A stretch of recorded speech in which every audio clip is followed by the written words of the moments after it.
वित्त मंत्री के पिटारे से क्या क्या निकलेगा?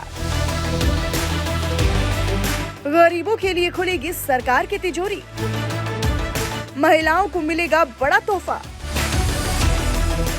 मध्यम वर्ग को मिलेगी टैक्स में बड़ी राहत, युवाओं के लिए खुलेंगे नए संभावनाओं के नए द्वार। संसद में आम बजट पेश होने में अब महज कुछ ही घंटे बाकी हैं। सिर्फ अर्थशास्त्र के जानकारों और कॉर्पोरेट सेक्टर को ही नहीं, बल्कि पूरे देशवासियों को इसका बेसब्री से इंतजार है। अमीर से लेकर गरीब तक सभी को मोदी सरकार के इस आने वाले बजट से खासा उम्मीदें हैं। लोग अपने अपने हिसाब से कयास भी लगा रहे हैं, लेकिन इन सब के बीच देश के सबसे बड़े वित्त इवेंट की शुरुआत से पहले प्रधानमंत्री नरेंद्र मोदी ने जो कुछ भी कहा, उसको लेकर चर्चा काफी तेज है।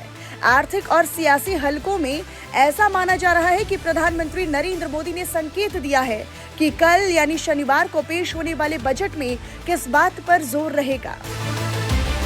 प्रधानमंत्री नरेंद्र मोदी ने दिए संकेत, गरीब और मध्यम वर्ग पर मां लक्ष्मी की विशेष कृपा बनी रहे।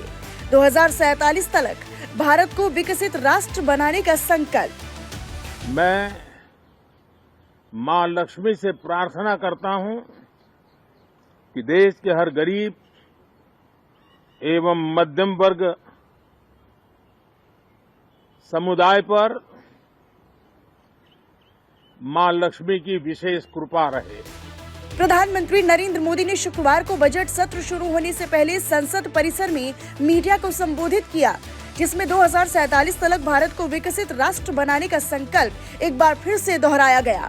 उन्होंने कहा कि हम मिशन मोड में हैं और इस सत्र में कई महत्वपूर्ण और ऐतिहासिक फैसले लिए जाएंगे। बजट 2025 सिर्फ एक वित्त योजना नहीं, बल्कि विकसित भारत के लिए हमारे संकल्प का हिस्सा भी होगा।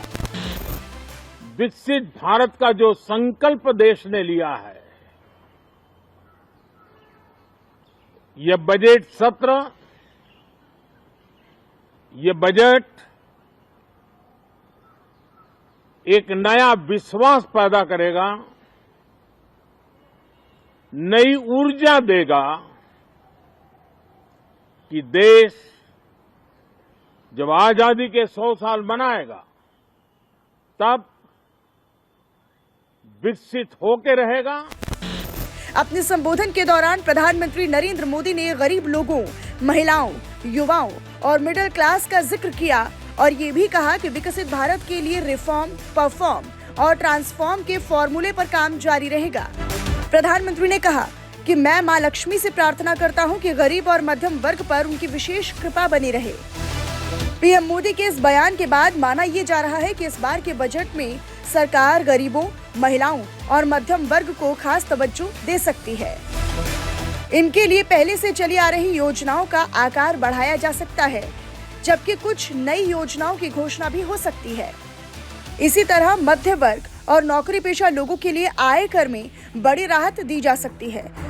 युवाओं के बारे में पीएम मोदी ने कहा कि हमारा युवा देश है और आने वाले समय में युवा भारत की सबसे बड़ी ताकत बनने वाला है। हमारे युवा कल 45 से 50 साल में देश के सबसे बड़े लाभार्थी बनेंगे। प्रधानमंत्री नरेंद्र मोदी ने ये भी कहा कि मैं उम्मीद करता हूं कि हम देश की आकांक्षाओं पर इस बजट सत्र में खरे उतरेंगे।